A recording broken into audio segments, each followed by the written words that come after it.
Michael Landy, nice to meet you. Yeah, Thanks nice for to your meet time. you too. Yeah.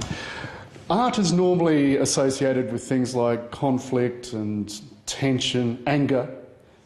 Yeah. Why did you get the idea of using kindness as a central form? Well, I think it actually came from, well, not necessarily an act of anger, but an act of destruction when I destroyed all my worldly belongings back in 2001.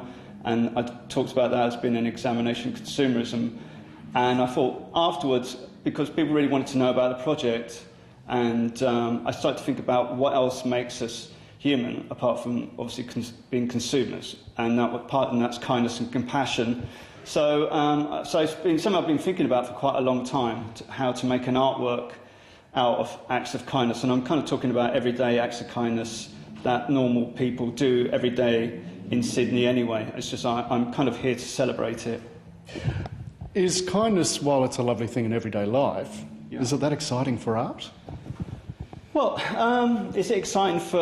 Well, I think it is, because I wouldn't be doing it otherwise. I think it's like an exchange, because as an artist, a lot of what I've done in the past is about exchange, and this is a kind of exchange between two absolute strangers who will never probably see each other again. So, as Richard Dawkins talks about selfish gene, I'm kind of interested in about what makes us human and why we get involved in acts of kindness anyway. Because sometimes they can obviously go wrong, and it's that kind of emotional bridge between me and you, and it's like between self and other. So it's that kind of having empathy for somebody who may need your help. And it's that split second where you're deciding, should I get involved, should I not get involved? And if you don't get involved, then you kind of go away thinking, well, why didn't I get involved? And you kind of slightly angry yourself. So I'm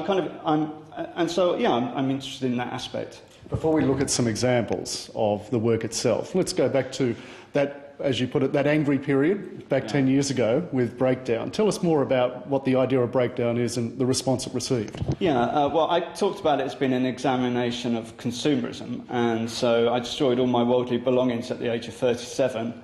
Obviously, I still look 37 now. It's camera lies, but... So it's literally, I destroyed all my worldly belongings in a very kind of, it wasn't a fit of anger really, it was like very regimented kind of I was going to say production line, but it's actually a destruction line, and it's literally broke all my worldly belongings down into its material parts and kind of sent it back to where it came from, in a sense. So that began with my Saab 900 to books, to all sorts of different things, old love letters, all sorts of, so all sorts of different values, from monetary values to kind of sentimental values. So, we opened the doors to the public on Oxford Street, which is like the busy shopping centre in London, and people just came in, and it kind of worked because suddenly people looked in those little yellow trays that used to go around the conveyor belt and actually think about how much they possessed. So suddenly it was a kind of mirror image in a sense. So I basically broke down all my worldly belongings down into material parts, and then we shredded and granulated them, and then we buried it in a landfill site. Now, I read where you said you felt liberated after doing this, but there must have been a moment where you thought, why did I destroy that? What's the one thing that kept haunting you going, I shouldn't have ruined that? No, I didn't. I honestly... Oh, come on. No, there wasn't anything, honest. You're a saint. Yeah, thank you. No. What, is there anything I regret? I can't think of anything. I don't think there's anything. There are like funny things, like as soon as you destroy all your worldly belongings, then obviously, because I wanted to stay, I was quite happy with myself. I wasn't going to go off to a desert island somewhere. So, you end up having to buy, a shaving foam, a toothbrush again. So, so you're back into the material world straight away. And so I can't think of, I don't think there was anything. If I can destroy my artist's archive, then I can destroy anything. So everything else is pretty redundant, really. So I don't think there's no real regrets. What's your house like now? Is it full of stuff, or as a result of this experience, do you live fairly minimally? I'd say fairly minimally. I haven't, obviously, at the age of 37, when I collected all that stuff to destroy, I was quite a happy consumer most of the time, because once you do a project like that, then obviously you think much longer and harder about consuming. So I haven't got 7,227 items. Is that what you had before? That's what I had before, yeah. Wow. Yeah, so it's kind of slightly obscene living in the Western world with all that stuff anyway. So I travel a lot lighter. Well, from destruction as creation to kindness as creation, can you show us a little bit of what this current project is bringing out? I mean, basically, they're jigsaw puzzles, and this is I made a drawing, and we've basically expanded the drawing.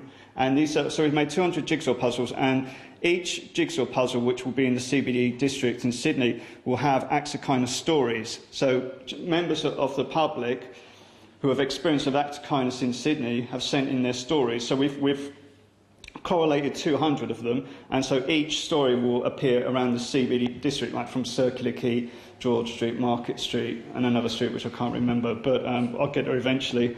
And this is my drawing basically, and we've put the stories on my drawing. So on your travels, going to work or whatever, going to the cinema, you'll see that most of them are going to be on signposts, and you'll be able to read stories. So I like the idea of these stories being life-affirming, because, in a busy city, people are always jostling each other. They haven't really got much time for each other. Sometimes one can think about everyone's out for themselves, in a sense, so everyone's kind of very self-centred and selfish. So I kind of like the idea of people just reading these stories and finding them life-affirming. These jigsaw pieces will be in the CBD district, and then I've created a big jigsaw puzzle of the whole drawing in Martin Place by the Cenotaph, and that's 13 metres, I think, by 7.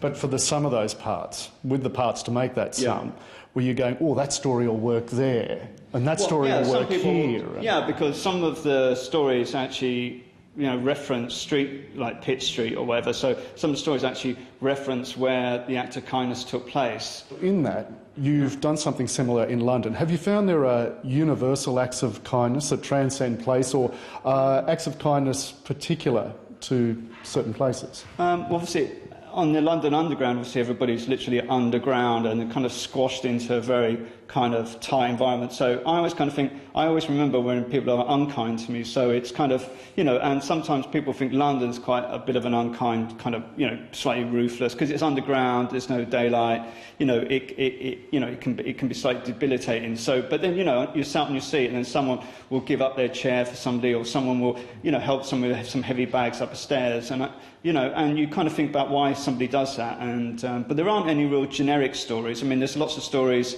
I kind of think in Sydney sometimes you kind of read stories, and when it's raining, if someone's having a bad day, but it's also raining, it somehow compounds their bad mood. But the nicest stories are when people are kind of wrapped, and maybe they had a really bad day, and someone just gives you a smile, and that can change your day. So just something very simple. That's kind of what I'm talking about. I'm not talking about saving people's lives or anything, just kind of, just very simple acts of kindness. That's what I'm celebrating. I mean, what really the project's really about is me working out my own sense of what kindness is, my own feelings of kindness. I think that's what artwork comes from, that really, trying to work out your own feelings about what it is to be kind and how you articulate that in the contemporary world. Because obviously a lot of the time when people talk about kindness, it can be very nostalgic, or we were kinder back in the 50s, and kind of make it very sentimental. And I think a lot of people don't really feel as if they can engage in that. So I'm kind of interested in what everyday acts of kindness means today. That's what I'm interested in. What was the last random act of kindness you performed? Oh God, now you got me. I must have done one recently, but someone dropped... Well, you did this interview, that's kind. Someone dropped their Oyster card. Do you know what an Oyster card is? It helped you get around the London Underground. It dropped out of their back pocket, and I ran after them and gave it back to them. So that was my last act of kindness. Artists are always wondering, how does this change the world? How does art change the world? Can art change the world? Can something like this make the world a kinder place? I'm trying to change the CBD districts to make it a slightly more harmonious kind of area, because when I used to live in London, I still do live in London, but they used to have these yellow signs saying murder, or mugging or whatever, and it used to these big yellow police signs, and it used to scare me in a sense, because suddenly you become much more aware of of what's happening in your environment. So I think these signs are obviously the opposite to that. They're kind of celebrating everyday acts of kindness by everyday people, and they're not great works of literature, but I'm not interested in that. That's what I'm trying to celebrate. Are you planning to take this elsewhere in the world? London, Sydney? Maybe Greece as well. I might be doing it on the Underground in Greece. They might need it with all the financial problems. Might well need it. Well, Michael Landy, it's terrific to see this. Look forward to seeing it on the streets of Sydney, and thanks for your time. Yeah, thanks very much. Thank you.